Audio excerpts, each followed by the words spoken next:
बिस्मिल्लाहिर्रहमानिर्रहीम।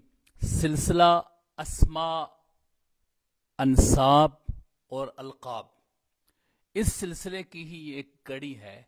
आज जिस लक़ब पर हम बात करेंगे वो है अस्सिजिस्तानी।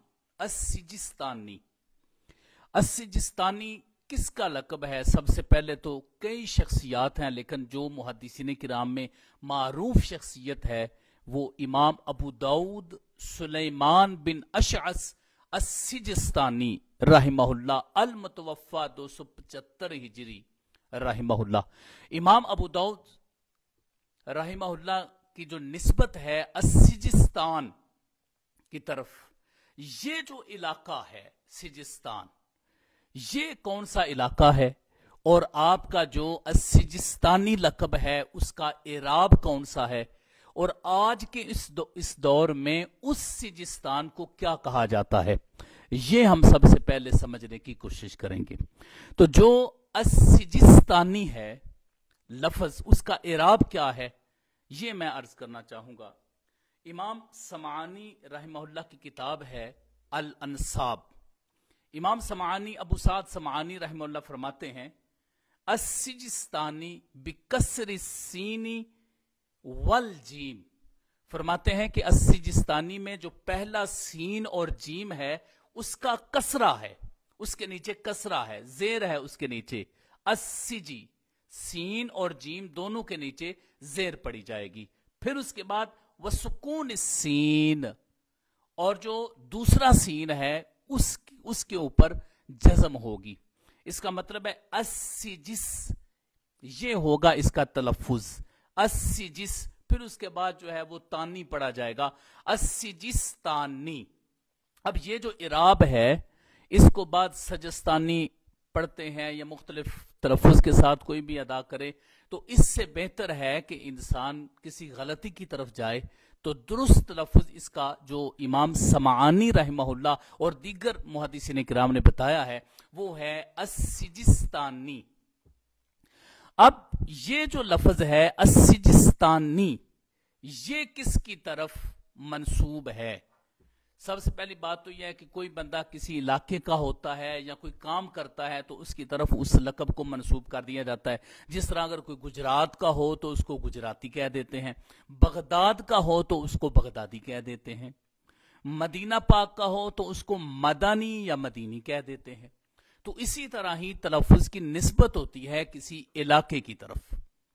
तो यहां पर अस्सिजिस्तान की निस्बत क्या है, इसके बारे में इमाम अबू साद समानी रहमहुल्लाह किताबुल अंसाब के अंदर ये फरमाते हैं हाज़िहि निस्बतु इला सिजिस्तान, ये निस्बत सिजिस्तान की तरफ है।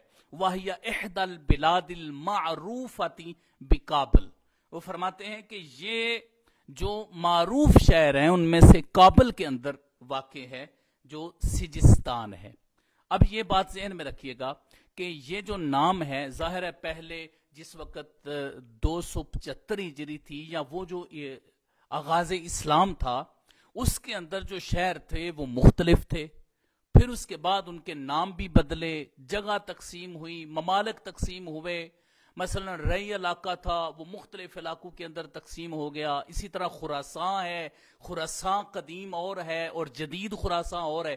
तो जैसे जैसे वक्त गुजरता रहा वैसे वैसे इलाके तकसीम होते रहे और मुख्तलिफ मुल्कों की तरफ वो तकसीम होते रहे। तो ये इमाम समानी रहमहुल्लाह ने इसको जो है वो काबुल का एक इलाका करार दिया है सिजिस्तान को।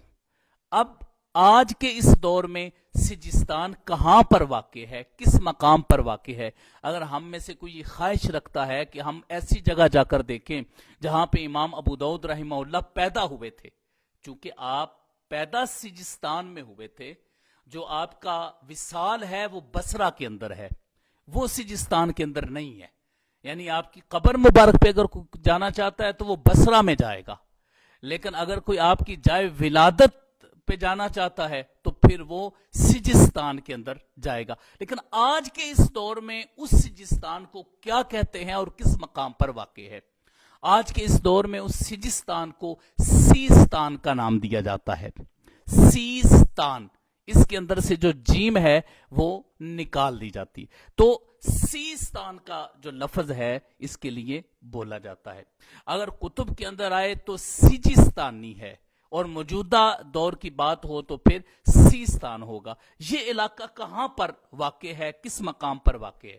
تو ایران کے اندر سیستان، آج کل جو ایران ہے، ملک ایران، اس کے اندر یہ ایک خشک علاقہ ہے جو پاکستان کے صوبہ بلوچستان کے ساتھ اور دوسرا افغانستان کے ساتھ متصل ہے، یعنی اس کا تعلق پھر اس اعتبار سے ان تینوں ممالک کے ساتھ ہوا، بلوچستان، افغانستان اور ایران کے ساتھ، اور ایران ملک کا باقاعدہ طور پر یہ شہر ہوا سیستان۔ تو یہ اس کا تلفظ ہے، اور عصر حاضر میں آج ہمارے دور کے اندر اس کو سیستان کہا جاتا ہے۔ تو میں پھر سے یہ عرض کرنا چاہوں گا کہ امام ابو داؤد رحمہ اللہ کی ولادت سجستان کے اندر ہوئی تھی، اور ان کا وصال جو ہے وہ بصرہ کے اندر ہوا تھا۔ اب یہ جو لفظ ہے السجستانی، اس کے ساتھ باقی کون کون سی شخصیات ہیں جن کے لیے یہ لفظ بولا جاتا ہے؟ ابو حاتم سہل بن محمد سجستانی، یہ عرب فن کے بہت بڑے ماہر تھے۔ ان کے علاوہ امام ابو داؤد رحمہ اللہ کے اپنے بیٹے عبداللہ بن ابی داؤد سجستانی رحمہ اللہ، ان کے ساتھ بھی السجستانی کا لفظ جو ہے وہ استعمال ہوتا ہے، لقب ان کے لیے بولا جاتا ہے۔ اسی طرح محمد بن کرام سجستانی رحمہ اللہ، اور ان کے علاوہ حضرت خواجہ معین الدین چشتی اجمیری رحمہ اللہ، ان کی ولادت بھی سجستان کے اندر ہوئی۔ تو اس طریقے سے یہ جو سجستان کا علاقہ ہے یہ بڑا زرخیز علاقہ ہے، اور سب سے زیادہ معروف جو اس نام سے ہوئے ہیں وہ امام ابو داؤد رحمہ اللہ ہوئے ہیں، جنہوں نے کتاب لکھی ہے باقاعدہ طور پر السنن کے نام سے، جن کو ہم کتب ستہ کے اندر شامل کرتے ہیں، اور ان کو سنن ابی داؤد کے نام سے اس کتاب کو یاد کرتے ہیں۔ تو یہ تھا السجستانی کا لقب، اور اس کی جو نسبت ہے وہ تھی۔